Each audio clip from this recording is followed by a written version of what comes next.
Ya, oke guys. Assalamualaikum. Balik lagi dengan Jaki. Hari ini 9 November pukul 18:30. Gua mau bahas Pegas, guys. Dan sekarang harganya di angka 1530. 1530 ya.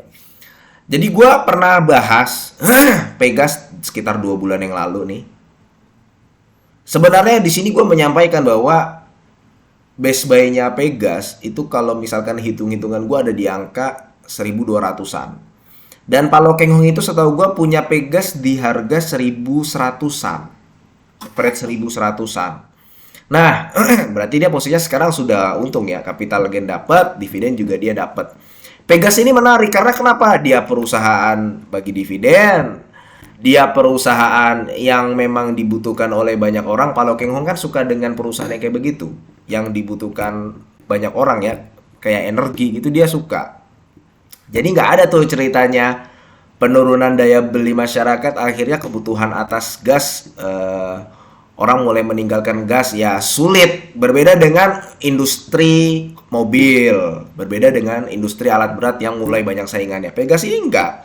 Jadi secara industri sebenarnya oke. Kemudian Pegas juga secara neraca keuangan mulai solid. Kita tahu dulu Pegas itu DER-nya gede banget. DER-nya bisa di angka 200, 180, 161. Semakin ke sini, semakin sehat, guys. Jadi jangan heran kalau nanti Pegas bisa kayak GJTL, Gajah Tunggal. Ya, yang biasanya rugi, biasanya untungnya tipis, net profit marginnya tipis.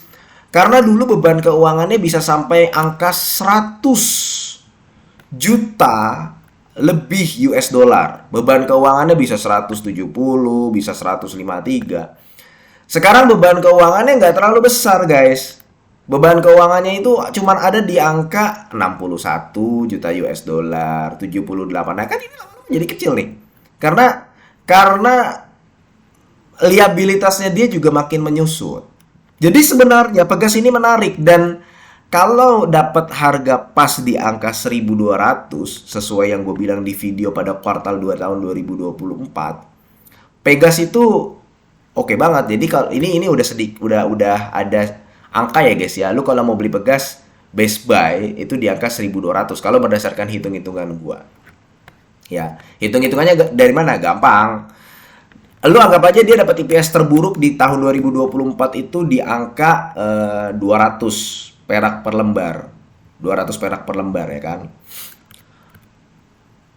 Kemudian dia bagikan 60 dividen, 60% DPR. DPR itu 60%. Berarti kan dividen per share-nya itu ada di angka 120.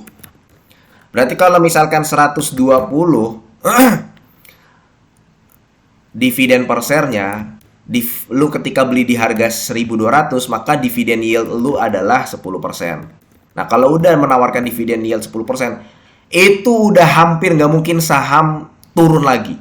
Artinya 1200 itu udah best buy banget. Itu dengan kondisi IPS-nya 200. Ya, dengan kondisi IPS-nya 200. Kalau misalkan di kuartal 4 bisa lebih tinggi, maka itu tadi gue bilang itu dengan kondisi IPS-nya 200 di tahun 2024 dan dengan dividen payout ratio 60%. Faktanya, Pegas itu membagikan dividen payout ratio di tahun 2023 kemarin itu 80% loh guys. Ya, jadi itu gue dapat angka 1200 dari situ waktu gue mengatakan ini. Ya. Nah, pertanyaannya, iya. Pertinggiin nih, Pegas bisa nggak turun ke angka 1200? Ya kan? Yang bisa membuat saham itu turun adalah apabila biasanya labanya jeblok. Labanya turun. Nah, sebenarnya sekarang kejadian guys di kuartal 3 tahun 2024. Sebenarnya kejadian di kuartal 3 tahun 2024 yang mana IPS-nya Pegas khusus di kuartal 3 itu cuma ada di angka 38. Berarti bisa dong ke angka 1200. Nanti dulu, kalau kita melihat di RTI atau mungkin di Stockbit gitu ya, atau di aplikasi lain, sekilas memang kelihatannya turun dan sekilas memang Ah, jelek nih Pegas gitu. Cuman kita lihat harus bedah penjualannya nih guys ya. Kita mulai dari penjualannya. Penjualannya itu di tahun 2024 kuartal 1 dia dapat 949 juta US dollar. Hampir 1 miliar US dollar. Kalau kursnya 15.000, dia mencatatkan pendapatan di kuartal 1 doang 2024 itu hampir 15 triliun. Ya. Tahun 2024 kuartal 2 dia jadi 1,8 miliar US dollar. Artinya ada kenaikan pendapatan sebesar 889 juta US dollar. Menurun. Menurun kan ya, menurun. Tapi di kuartal 3 sebenarnya pendapatannya naik lagi guys. Kan dia mencatatkan penjualan 2,8 miliar. Pendapatan 2,8 miliar. 2,8 miliar ini naiknya ada di angka sepanjang kuartal 3 doang 997 juta. Hampir 1 miliar. Hampir 1 miliar.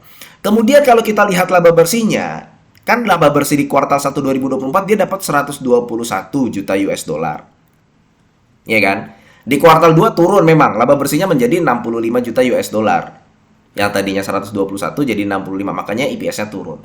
Di kuartal 3 2024 sebenarnya laba bersihnya naik. Naik jadi 76 juta US dollar. Memang belum sebesar kuartal 1 2024, tapi sudah lebih baik dari kuartal 2 tahun 2024. Ya. Cuman ya, karena memang ada beberapa faktor kenaikan beban, kemudian ada penurunan US dollar. US dollarnya kursnya kan sekarang 15.000. Di tahun 2024 kuartal 2 di angka 16.000 guys. Coba kalau misalkan US dollarnya ada di angka 16.000 aja, 394. Ya. Dia IPS-nya sekarang udah 178. Artinya naiknya sekitar 50-an lebih. Jadi kalau misalkan kursnya ini masih di angka 16.000, itu dia naiknya udah lebih baik daripada kuartal 2 tahun 2024. Kemudian, tadi kan ada kenaikan beban. Pegas ini memang di tahun 2024 kuartal 3 itu ada beban lain-lain yang cukup besar. Nah, di sini ada, nah ini guys.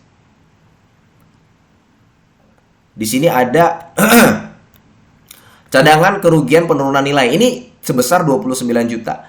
Ini baru muncul di tahun 2024 kuartal 3. Di kuartal 2 dan di kuartal 1 tidak ada. Kuartal 2 dan kuartal 1 adanya tadi ini nih, provisi atas putusan arbitrase. Tapi cadangan kerugian penurunan nilai ini bagi Pegas yang memiliki kontrak banyak dengan perusahaan-perusahaan luar, kemudian dia punya berbagai macam klausul, ya itu suatu hal yang sebenarnya ya bisa jadi akan terus ada ke depannya. Cadangan kerugian penurunan nilai ini akan terus ada ke depannya. Artinya apa guys? Dari kondisi yang gue sebutkan, Pegas ini sebenarnya masih on the track. Masih on the track.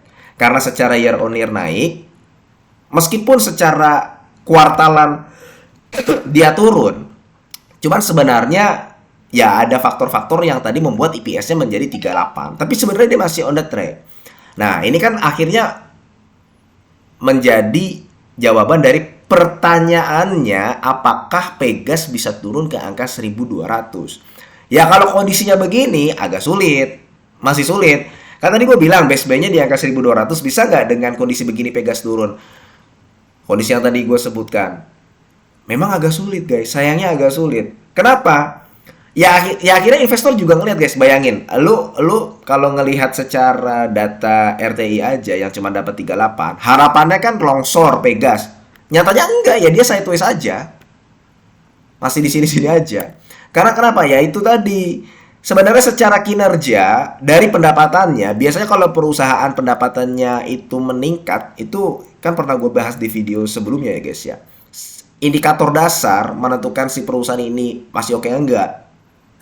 Dari pendapatannya dulu. Kita lihat revenue-nya. Oh, revenue-nya naik. Ya nggak masalah akhirnya. Laba bersihnya ternyata naik nih secara kuartalan. Memang gara-gara faktor beban-beban yang tadi gue bilang akhirnya jadi turun ke angka 30. Tapi sebenarnya dia masih on the track. Yang artinya kita bisa nggak berharap Pegas ke angka 1.200? Ya bisa aja, cuman kalau misalkan kondisinya seperti ini dia belum akan turun ke 1.200. Mungkin dia bisa akan turun ke 1.200, tapi membutuhkan waktu. Yang jelas Pegas ini kalau misalkan untuk terbang ke 2.000, 1800 itu belum. Jadi kalau gue lihat dia masih akan sideways aja karena belum ada sentimen yang bisa membuat dia terbang. Sedangkan untuk turun ke 1200 itu juga berat karena dividen yang tadi udah kita coret-coret di sini nih. Kayak gitu, guys. Iya kalau misalkan dividen payout rasionya 60%. Iya apabila EPS-nya 200. Kalau misalkan di kuartal 4-nya EPS-nya lebih tinggi daripada kuartal 3, yang mana sekarang US dollar udah naik lagi, ya udah akan makin sulit dia turun ke angka 1200. Jadi dia kalau gue lihat masih akan sideways aja di sini. Cuman kalau mau masuk Pegas ya memang enaknya lu beli di base buy-nya karena gini guys. Pegas itu Pegas itu perusahaan yang bukan tidak mungkin ke depan akan ada hal-hal yang tadi gue sebutkan. Kalau sebelumnya kan ada sengketa pajak tuh ya. Terus sekarang ada penurunan cadangan nilai. Belum yang kasus Gunvornya kita juga belum ada update. Ada waktu kemarin beritanya, cuman sekarang udah hilang, belum ada update lagi kan. Itu bagaimana kelanjutannya kita juga nggak tahu. Jadi Pegas ini bukan tidak mungkin ke depannya labanya bisa tiba-tiba jeblok, tapi untuk membuat si Pegas EPS-nya naik tinggi sehingga membuat dia terbang ke 1800 atau 2000 itu masih kecil kemungkinannya. Jadi kalau mau beli memang bener di base buy-nya 1200 kalau berdasarkan hitungan gua. Oke, mudah-mudahan video ini bermanfaat ya guys ya. Dan semoga lu sehat selalu sehingga kita bisa bertemu kembali di video-video selanjutnya. Ini bukan ajakan jual beli. Gua akhiri wassalamualaikum warahmatullahi wabarakatuh.